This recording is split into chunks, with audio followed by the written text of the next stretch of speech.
Exactement 17h06 avec nous en ligne, Madame Marina Doucerin. Elle est professeure au département de psychologie de l'UQAM. Bon après-midi, Madame Doucerin.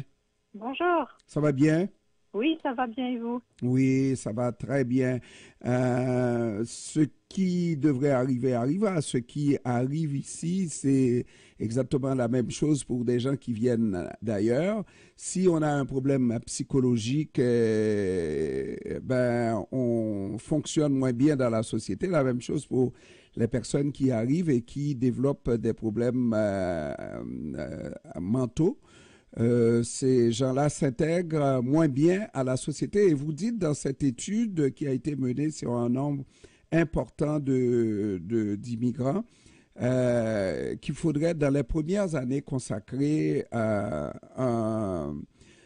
mettre un œil sur la santé psychologique des migrants. C'est ce que vous dites? Oui, exactement, exactement. C'est, je pense, faire de la prévention pour s'assurer que les nouveaux arrivants vont pouvoir bien s'intégrer dans la société. 48 pays, c'est une vaste étude. Et est-ce qu'il y a de ces gens-là qui arrivent, selon le pays, à s'intégrer davantage que d'autres? Non, au niveau de l'intégration, on retrouve pas mal les mêmes taux, les mêmes nombres pour tout le monde. Là où on voit une différence, c'est au niveau de la santé psychologique. On voit que les personnes qui arrivent de pays qui sont culturellement plus différents du Canada, comme par exemple la Chine ou la Corée, c'est plus différent que la France par rapport au Canada.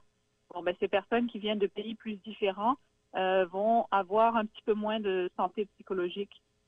Et on peut tout à fait bien expliquer ça parce que c'est plus difficile. Les codes culturels sont plus différents, la langue est plus différente, etc. Donc, c'est des défis plus importants. Et comment on va déceler ces problèmes psychologiques-là, de santé psychologique, j'ai de la difficulté à comprendre, à saisir? Oui, dans notre étude, c'est par le biais de questionnaires en ligne. Donc, on pose des questions sur la manière de voir le monde des personnes, comment ils se sentent, etc. Et c'est des échelles standardisées qui permettent de nous donner une idée dans quelle mesure ces gens-là ont plus ou moins de bien-être émotionnel. Donc, c'est pas comme une entrevue avec un psychologue. Ça permet pas de faire un diagnostic clinique ni quoi que ce soit, mais ça nous donne une idée du niveau de détresse ou de bien-être émotionnel d'une personne. Oui. Une personne dépaysée et plus la personne vit loin de son point de départ, plus la personne a des difficultés. Ça, c'est connu, non? C'est une personne qui éventuellement va vivre dans son autre vie pendant qu'il est ailleurs, n'est-ce pas? Mhm. C'est connu. Est-ce qu'il y a quelque chose d'autre qu'on a trouvé par rapport à ça? Oui, mais en fait, ce qui est bien connu, en tout cas ce qui était souvent mis de l'avant dans la littérature, c'est que les gens qui s'intègrent mieux, ça va leur donner plus tard une meilleure santé psychologique. Et en fait, nous, on peut voir que l'inverse est aussi vrai. C'est-à-dire que pour pouvoir bien s'intégrer la première année, il faut avoir ses ressources mentales, ses ressources personnelles pour pouvoir faire cette tâche d'intégration. Maintenant, est-ce que c'est le dépaysement qui va amener les gens à vivre des problèmes psychologiques ou est-ce que ils sont arrivés déjà au point de départ avec des problèmes psychologiques? Est-ce qu'on a fait cette différence? Oui, en fait, la manière dont on a résolu cette question, c'est qu'on a interrogé les gens juste à leur arrivée. Mhm. Donc, avant qu'ils aient pu vivre des changements, des dépaysements ici au Québec. Donc, ça nous permet de nous rassurer, du moins que ce qu'on a mesuré, c'est pas mal le niveau de santé psychologique qu'ils avaient au pays et chez eux avant d'arriver. Mhm. Et lorsqu'on regarde tout ça, on se dit, est-ce que le fait même de voyager et de voyager dans un pays totalement différent. Si on prend des pays d'Afrique, n'est-ce pas, Mhm. on voyage dans un pays totalement différent. Est-ce que ce n'est pas normal qu'il reste quelques difficultés, et c'est ce qu'on va appeler l'adaptation, et qui viendra avec le temps, dans le fond?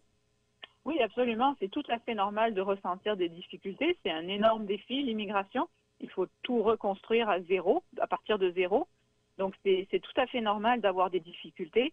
Ce qui est bien important, c'est de ne pas ignorer ces défis-là pour que les personnes immigrantes puissent bien s'intégrer, puissent avoir une trajectoire positive dans leur nouveau pays. Hmm. Et maintenant, une telle étude, est-ce qu'elle ne met pas beaucoup de lumière sur ces immigrants, alors qu'on a tendance ces jours-ci à responsabiliser les migrants pour tout ce qui va mal au Québec et au Canada? C'est Oui, la et faute aux migrants. oui, c'est vraiment le message qu'on aimerait faire passer, c'est que c'est faux comme conception. En fait, on en met beaucoup trop sur le dos des migrants parce que c'est pas possible de s'intégrer tout seul dans son coin, de relever tous les défis tout seul. On met tout sur le dos des immigrants comme si c'était leur seule responsabilité, alors qu'en fait, la responsabilité, elle est énormément de la société d'accueil d'offrir un environnement qui va être positif, qui va être soutenant, qui va avoir pas de discrimination. Donc, c'est en fait un de nos messages et de nos buts, c'est de vraiment rééquilibrer ce message, de pas tout mettre sur le dos des immigrants. Et mais d'une manière ou d'une autre, parce qu'on entend l'autre discours aussi, on ne veut pas de migrants parce qu'on n'a pas la capacité de les intégrer. Donc, surtout au Québec, il vaut mieux réduire le seuil d'immigration euh, au lieu de les avoir là et de ne pas avoir cette capacité de les intégrer parce qu'ils sont responsables, les migrants, pour comment, la pénurie de logements, entre autres, Mhm. les prix qui augmentent, tout est de la faute des migrants. Alors, ce que je pose comme question, est-ce que on n'est pas en train de conforter certains dirigeants qui disent que on n'a pas la capacité de les intégrer, vaut mieux ne pas faire rentrer de migrants ici, alors que l'industrie, toutes les industries demandent de la main-d'œuvre, n'est-ce pas? Et on trouve que du côté de ces industriels, que c'est l'immigration qui pourrait aider. Mhm. Ben là, après ça, c'est des choix politiques qui sortent de mon expertise, donc je pourrais pas me prononcer là-dessus. Mhm. Mais je pense, comme vous l'avez bien dit, l'immigration, c'est pas un choix. On en a besoin pour tout le fonctionnement de notre société. Donc, c'est après ça un devoir d'ajuster de telle manière que on mette toutes les chances du côté des personnes qui immigrent, parce que si on accepte, c'est important de les soutenir. Hmm. Et puis, dernière question, si on dit qu'on n'a pas les moyens déjà, pour exemple, permettre à ces gens-là de s'adapter à la culture québécoise, à la langue québécoise, la francisation, qui est un pas extrêmement important, est-ce que vous pensez que les dirigeants pourraient trouver de quoi investir dans la santé mentale de ces migrants-là? Oui, parce que je pense que investir, ça ne veut pas forcément dire mettre de l'argent beaucoup dans du soutien avec des psychologues ou quoi que ce soit, mais je pense que la société d'accueil a aussi un rôle à jouer. On pourrait, par exemple, imaginer des programmes de jumelage. Il y en a certains qui existent. Ce que ça veut dire, c'est que la première année que la personne immigrante est dans le pays, ben, il y a quelqu'un de bien établi au Québec qui s'engage à peut-être les rencontrer 5 fois dans l'année pour prendre un café, prendre une marche. Mhm. Et des fois, ça prend vraiment pas grand-chose pour vraiment aller aider le bien-être émotionnel d'une personne. Ça peut être une conversation, une main tendue, avoir quelqu'un qui nous explique un petit peu, qui nous réconforte que ça va bien aller. Donc, on ne parle pas forcément de programmes très, très coûteux, mais ça veut dire une sensibilisation de la population complète, de la population en général, des gens bien établis à cette réalité et du besoin que tout le monde contribue un petit peu au bien-être et à ce sentiment d'être bienvenu des personnes immigrantes. Oh, j'aime ça là. C'est comme, oui, faire en sorte que la personne se sente bien chez elle aussi, n'est-ce pas? Et non Oui, comme un voleur qu'on tolère, mais qu'on n'aime pas exactement. vraiment. Merci beaucoup, Marina Doustrin, professeure au département de psychologie de l'UQAM. Merci et à la prochaine.